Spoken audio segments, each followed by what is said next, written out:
di sant bu baax nag proviseur parce que Bécaye wax na ko léegi parce que li mu def aussi c'était pas évident donc mënoon na jouer son rôle d'administrateur rek ba ñu dugg ci xëy na ci yenn détails yi di ci sonn di ci yéeg di ci wàcc kon moom yaakaar naa ne war nañ ko mën a sant bu baax a baax a baax a baax di ko ñaanal yàlla aussi li mu bëgg suñu borom defal ko ko.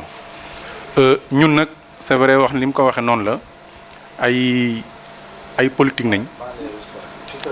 donc dañuy yëngatu ci politique bi yàlla def aussi ñuy ndaw donc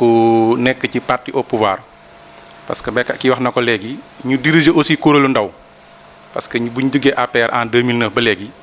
dañ ñu dénk la coordination des jeunes du département de Thiès ñu koy diriger boobu ba léegi kon bu mbir ñëwee dal ci xale yaakaar naa ne kenn waruñu ko mën a jiitu en tant que responsable jeune. leneen li ci topp aussi ñu nekk di yëngatu ci wàllu santé parce que man aussi je suis formateur à l'école nationale de développement sanitaire et social fi ñuy former les infirmiers et les sages-femmes je suis formateur là-bas moo tax mais Bécaye expliqué un peu j'ai vite compris que l'enfant était en train de souffrir terriblement et que bu ñu réagirul rapidement mën na ko indi des complications mënuñu comprendre aussi ci Sénégal bi aussi un jeune lycéen quand même ñu bëgg a compromettre quand même son avenir pour une question de 850 000 francs man loolu aussi mënuma ko comprendre moo tax j'ai réagi donc en tant que père de famille en tant que jeune en tant que quelqu'un koo xam ne aussi dafa nekk ci milieu sanitaire bi donc c'est un fonctionnaire nag qui réagit moo tax la contribution a été un peu modeste parce que je suis un fonctionnaire comme ñëpp donc mais xam naa li muy souffrir di ñaan yàlla aussi ñeneen ñi aussi ji ma jóg def benn acte parce que yaakaar naa ne kii waruñu ko mën a bàyyi nii je pense que li ngeen initiative bi ngeen jël noonu baax na jéem a saisir les maires pour ñoom ñu indi des contributions mais je peux vous rassurer monsieur le proviseur rassurer sa maman même s'il n'y a pas réaction au niveau des maires nous ferons tout ce qui est possible pour que l'opération ait lieu ça aussi mën naa leen rassurer comme lancé nañ ay lettres aussi ñu dem nañu patienter rek xool ba xam lu muy jur même bu jurul dara même ñun bu ndee milan suñu bopp dinañ ko def pour xale bi ñu opérer ko ci jàmm là aussi je peux mën naa la rassurer maire rassurer dame rassurer leen que même s'il y a pas réaction au niveau des communes ñun lépp luñ ci mën a def dinañ ko def rassurez-vous que dame sera opérée incha allah rabbi bu ñu fi jógee nii ma delloo Dakar je vais directement saisir l'hôpital Fann dinaa gis le service social parce que les hôpitaux aussi il faut ñu comprendre que c'est des hôpitaux publics donc waruñu ko mën a def ku am faju ku amul doo faju ça aussi man mënuma comprendre je suis du système d'ailleurs mais je suis contre cette mode de fonctionnement là hôpitaux yi c'est des structures publiques qui fonctionnent grâce à l'argent du contribuable sénégalais kon jàpp naa ne certes waruñu leen a mën a pénaliser ba dootuñu mën a fonctionner mais aussi war nañ mën a jël en charge ñi nga xam ne aussi amuñu les moyens yoo xam ne dañoo war a mën a assurer seen santé loolu si war nañu koy mën a bàyyi xel il faut que service social au niveau des hôpitaux aussi mu xaw a développer tuuti mais bu dee ko am faju ku amul rek yow dañ lay seetaan tu es condamné je pense que loolu aussi dina indi problème mais jàpp naa ne su ma delloo man je vais directement saisir le service social s'il le faut le directeur pour que aussi ñoom ñu xool à leur niveau lu ñu mën a contribuer pour au moins alléger la facture ça incha allahu rabbi man dinaa ci dox dinaa ci wax parce que je suis du système leneen li ci topp nag ñun lii dañ koy indi rek pour contribution di xaar ñeneen ñi réagir mais même bu ñu réagirul incha allahu rabbi l'élève sera opéré waaw kooku moom on trouvera les voies et moyens pour que opération bi mën a am mu mën a dem jàngiwaat parce que place am aussi du ca kër ga place am du feneen place am fii ci école bi la on ne peut pas penser aussi Sénégal gi aussi un jeune de 18 ans 19 ans aussi ñuy compromettre son avenir pour une question de 850 000 francs donc aussi may lancer vraiment appel ñëpp képp koo xam ne war nga ko mën a jàppale nga jàppale ko pour que au moins ñu mën ko opérer mu delluwaat ci classe yi donc di leen sant bu baax di leen gërëm di sant ñëpp en tout cas moi je reste à votre disposition parce que man noonu laa gisee politique du question non politique mooy xool li nga xam ne askan yi moom la soxla la nga ca mën nga def ko la nga mënul nag nga eggal ko fa nga xam ne ñoo la ëpp doole incha allah ñun liñ ci mën dinañ ko def li nga xam ne nag lott nañ ci fañ ko war a jooytoo wax ko fa dinañ ko fa wax pour que solution mën a am mais rassurez-vous une solution sera trouvée pour ce cas-là di sant bu baax di leen gërëm ñeen ñëpp di sant vraiment ñëpp di rester encore à votre disposition pour tout autre problème yoo xam ne ni jàpp ngeen ne buñ ci waxee war na mën a indi solution parce que ñun askan wi moo tax ñuy politique loolu nañu sas ci loolu nañu nekk le président de la République aussi loolu la bëgg kon képp ku koy jàppale da nga ko war a jàppale di jàppale askan wi donc sant ñëpp gërëm ñëpp vraiment kontaan naa bu baax a baax ci réaction mi fi dégg. waaw Ibrahima merci beaucoup. su beneen njaboot di souffrir ñun aussi dañuy souffrir ànd ak njaboot boobu luñ ci mën def duñu def parce que askan bi moo ñu fa bàyyi li mu ñu fa bàyyee mooy alalu askan bi la ñu yor duñ ko war a joxe donc nit ki su fekkee ne xamoo lu la fa teg doo xam lu la fa yëkkati ëllëg saa bi ñu waxee ba pare ma dem yóbbu dossier bi conseil ma défendre dossier bi défendre laale beneen chose ci école bi mooy seen construction bi mais bi ma waxee ba pare Dame Kër Charitable moom il est de l'APR c'est le 3e assesseur du conseil départemental il est natif de Thiès doomu Thiès la ñu ko waxee moom xam na élève la woon parent d'élève la léegi moom xam na lu nekk ci souffrance yooyu bi ma ko waxee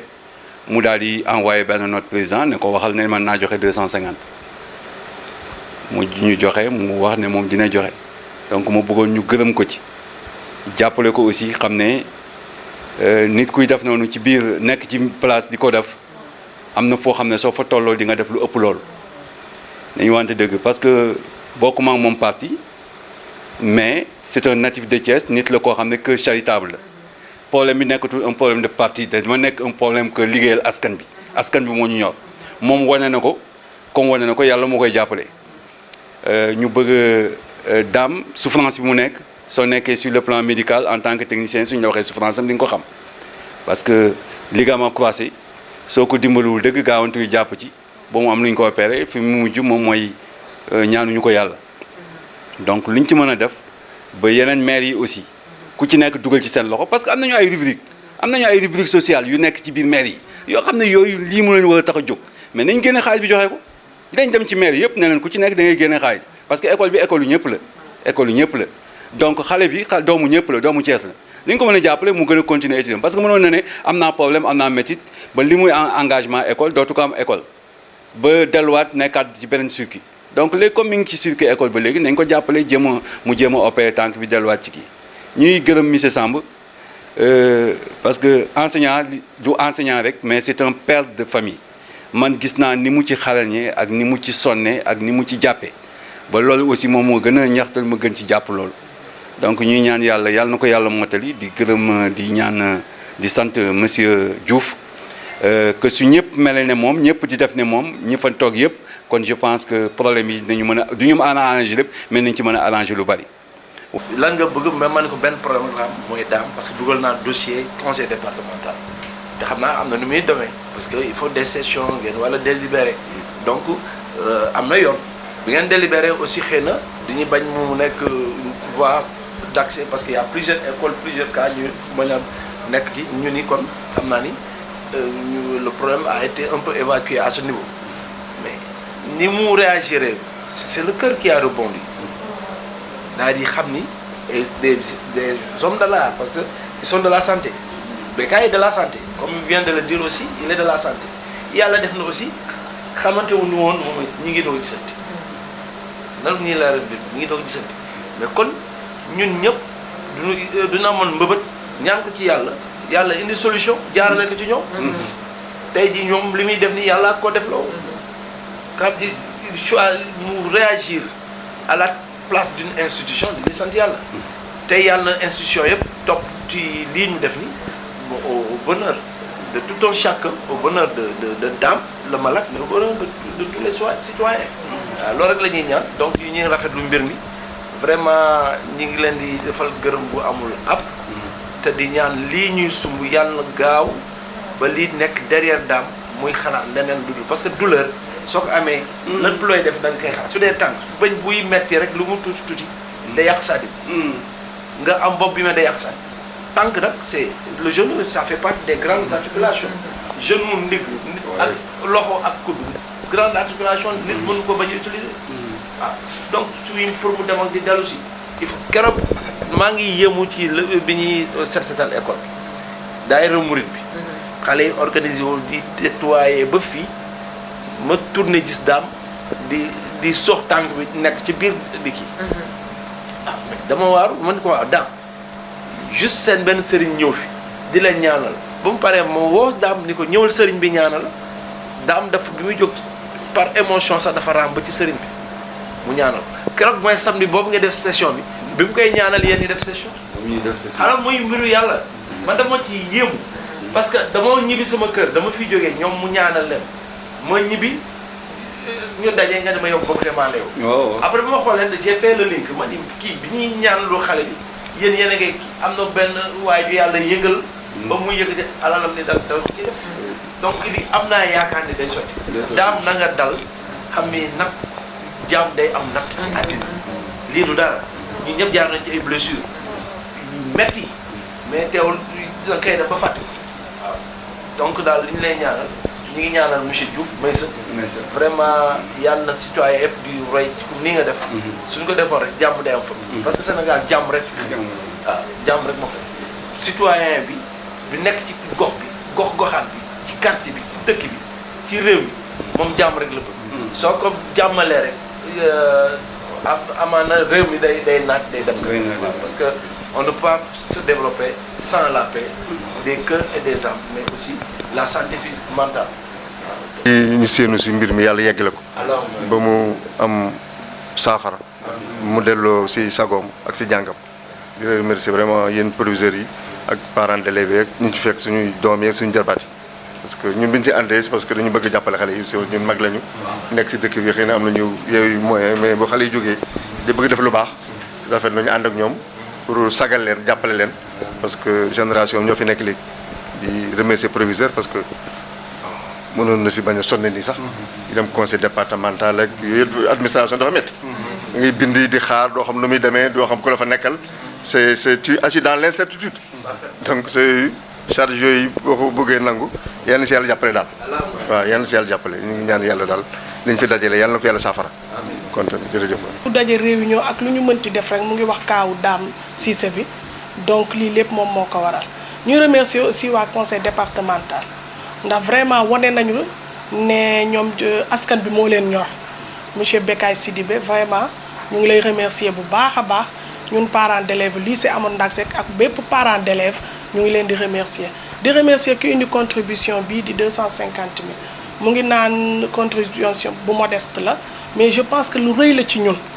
lu rëy la te ba képp conseiller yeeg ñi nekk conseil département ak ku mënti doon bu defoon nii rek kenn du sonn suñu souffrance yëpp mooy nit ñi parfois dañuy xaw a fàtte leen yóbbu foofu mais bu ku nekk defee ni monsieur Diouf mii di Meissa Diouf je pense que kenn dootul sonnati ñu ngi leen di gërëm au nom des parents d'élèves ñu ngi leen di gërëm au nom du lycée aussi ñu ngi leen di gërëm vraiment monsieur Diouf merci beaucoup te yàlla na la yàlla yokk ba lépp loo entreprendre beneen yoon aussi yàlla defal yombalal la ko vraiment Dame aussi ñu ngi lay massawu te di la ne ñëpp dinañ la jàppale bu soobee yàlla merci beaucoup. li may gën a wax daal mooy li nga xam moom la ñëpp wax ni tout à l'heure mooy côté suñu proviseur bi nga xam ni moom lépp lu muy dugg rek macha allah ak dynamisme la ciy dem da ciy dem ba jeex parce que bu jógul woon tamit dox di ci sonn xaj na suñu jataay bi du am waaye dañuy wax ni jafe-jafe boo gis rek dafa am jàppandal bu muy waajal ndax xaj na bu Dame amuloon bii jafe-jafe tey suñ borom du dogal tey yéen seen xamante ak moom comme ni mu ko waxee tout à l'heure ak suñu toogaay bi nga xam ni ñu ngi souhaiter dans le futur mu nekk prolongement ci leneen parce que tamit mën na nekk ouverture boo xam ne après tànku Dame bi bu boobaa ay collaboration loo xam dina jural lycée bi ndaxte kuy raam kat di la boot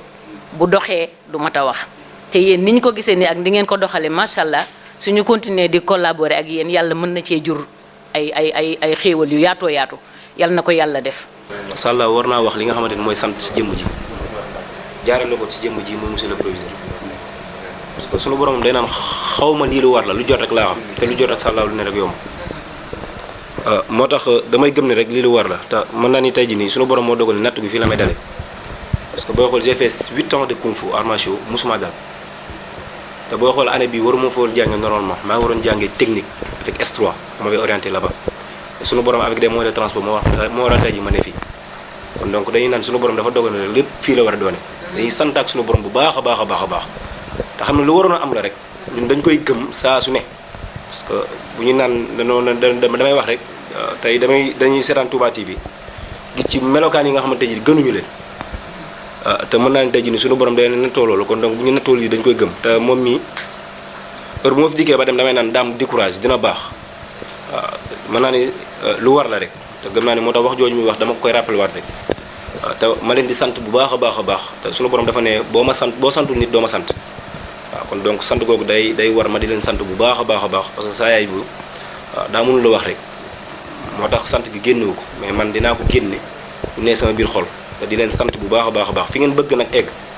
yéen a ko xam yàlla na leen suñu borom teg ci kàttanu Serigne Touba Khadim Rasoul waaw ñu ngi tuub nag bu baax a baax ci kaddu gi nga xamante ni yëkkati nañ ko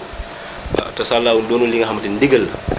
mais sant la rek bi nga xam ne dañ ko war a wax jëmee ko ci yéen ñëpp. Je m'appelle Ibrahima Samb, je suis le proviseur du lycée Ahmadou Ndak Seck de Thiès depuis 2 ans.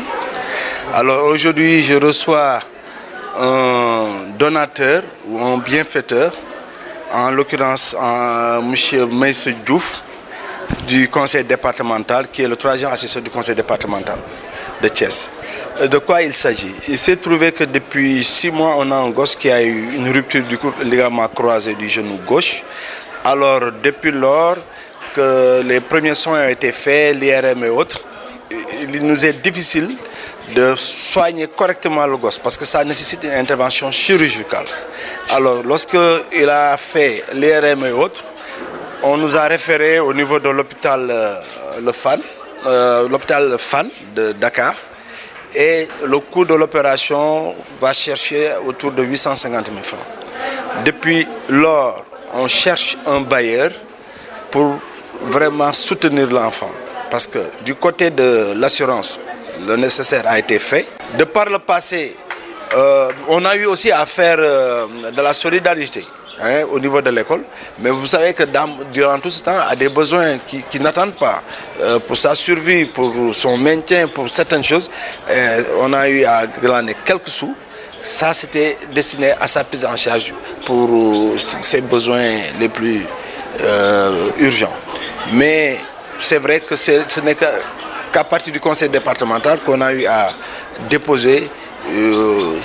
une lettre pour vraiment, dans la mesure de la possibilité, de nous venir en aide.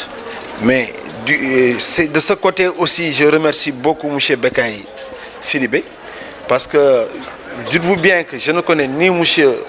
Meïssa Diouf, on vient de nous rencontrer, mais je ne connaissais pas de par le passé M. Bekaï. Mais à la suite d'une rencontre dans mon établissement, on a échangé, et à chaque fois que de besoin, je m'étale sur le cas de Dame. Quand je m'ai ouvert à lui, il m'a dit, mais on va en conseil, je vais essayer de voir du côté du conseil ce qui est possible de faire. Mais au sortir du conseil, il m'a fait savoir qu'il y avait des difficultés pour prendre en charge intégralement le cas de Dame. Et à la suite, il m'a fait savoir qu'il y a un donateur, en l'occurrence M. Diouf, qui a réagi. Et il m'a même suggéré qu'à la suite de M. Diouf, certainement, il faut aller voir au niveau des communes. Parce qu'il y a la commune de Ville et les 3 autres communes. Si chacun, s'il se partageait la charge, on aurait gain de cause et personne n'aura à supporter assez. Et je pense que c'est ce qu'on est en train de faire. Les lettres sont prêtes.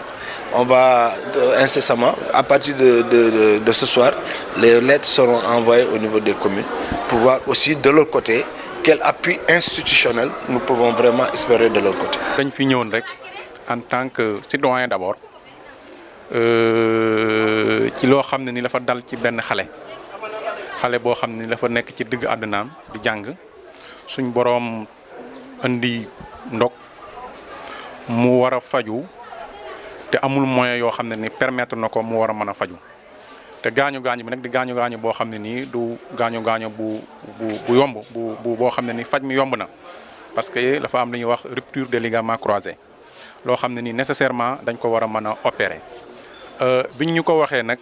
suñu grand muy Bekaï bi mu ko posé problème bi au niveau du conseil départemental conseil bi xamal ne moom peut-être amul gut moyen yoo xam ne permettre na ko mu jël en charge xale bi. Man aussi en tant que ndaw en tant que aussi koo xam ne ni la yëngatu ci wàllu santé en tant que père de famille aussi bi ma ko waxee ma jàpp ne war naa cee mën a dugal sama loxo ci sama ñaqu bopp loolu tey laa ñëwoon ànd ceeg sama yeneen moroomu conseil bi muy le doyen Brin ñëw fekk fii le corps enseignant ak proviseur bi ak parents d'élèves yi ñu indil leen suñu contribution di sant bu baax nag monsieur le proviseur parce que ni mu defee nii wane na ne moom aspect social bi la ko intéressé te loolu aussi dafa am solo booy manager un groupe donc management aussi c'est pas aussi seulement du nekk management administratif rek da nga ci boole yeneen volets yi te moom je pense que tey wane na ko tey ne mi ngi manager bu baax a baax li nga xam ne moom la ko état bi dénk ñun nag jàpp naa ne proviseur wax na ko léegi politique moom mooy l'art de gérer la cité donc mooy xool li nga xam ne moom la askan wi soxla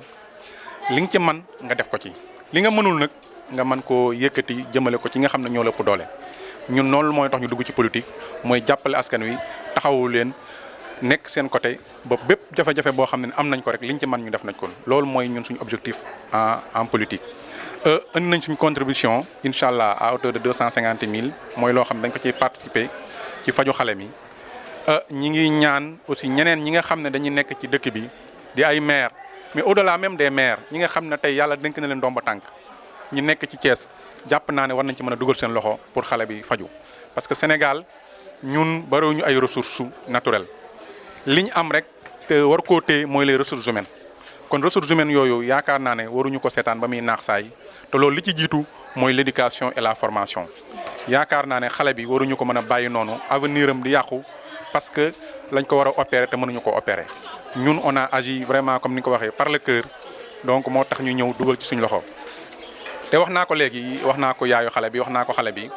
je l'ai dit aussi à monsieur le proviseur que nañu solliciter ñeneen ñi rek maire yi ak responsable politique yi mais buñ demee ba joxuñu dara ñun dinañ jël engagement faj xale bi loolu moom on a pris l'engagement de le faire. waaw man dama jàpp ne politique moom yaakaar naa ne xëy na nit ñi ñoo xamul li ko tax a jóg parce que politique aussi bu la ci yàlla boole nga nekk un politicien nekk un responsable politique da ngay xam ne askan wi ñoom nga fi nekkal c'est-à-dire askan wi nga fi war a nekkal donc li nga xam ne mooy urgence parce que gars yi nag dañ dul xàmmee urgence parce que lii mooy urgence mais yeneen yi yaakaar naa du urgence mooy li xew nii xale boo xam ne nii suñu borom andi na ndog ci moom mu war a faju amul moyen yu mu fajoo yaakaar naa ne kooku ku ko jàppale réew mi nga jàppale askan wi nga jàppale nga aussi président de la république parce que président aussi loolu moo tax muy xëy loolu moo tax aussi muy gont donc aussi li muy sant responsable yi nga xam dañ ko nekkal ci gox yi aussi mooy taxaw askan wi ñun nag ci ndigalu président boobu nañuy nekk moo tax lépp loo xam ne ni yëg nañ ne ci askan wi la dal duñ ci xaar ma Semba duñ ci xaar ma Demba dañuy def la ñu man la ñu mënul nag ñu dem egg ko ca kaw te am nañ yaakaar ne problème bi suñu delloo Dakar aussi dinañ seeti le service social hôpital Fann xool aussi nu ñu mën a jàppale pour alléger la facture de l'élève parce que hôpitaux yi aussi bu ñu jàpp ne rek ñoom ku am faju ku amul doo faju nañu xam ne donc c'est des structures publiques yoo xam ne dañuy fonctionner grâce à l'argent du contribuable sénégalais kon nag war nañ mën a wut des voies et moyens yoo xam ne nii ñi nga xam ne seen loxo jotul seen ginnaaw ñu mën leen a yombal mbir yi ba ku ci am ndog-ndog nga mën a faju mais bu dee boo amee faju boo amul moom tu es condamné yaakaar naa ne loolu jéey rek la indi problème la indi te am naa yaakaar ne incha allahu rabbi moom solution dina am ak lu mën di am moom solution dina am soit ñeneen ñi dañuy mën a joxe complet de somme bi ñu dem faju ko soit mënuñu ko man incha allahu rabbi dinaa jël engagement fexe ba xale bi ñu opéré ko ci jàmm incha allahu rabbi loolu moom fas nañ ko yéene te incha allah dinañ ko def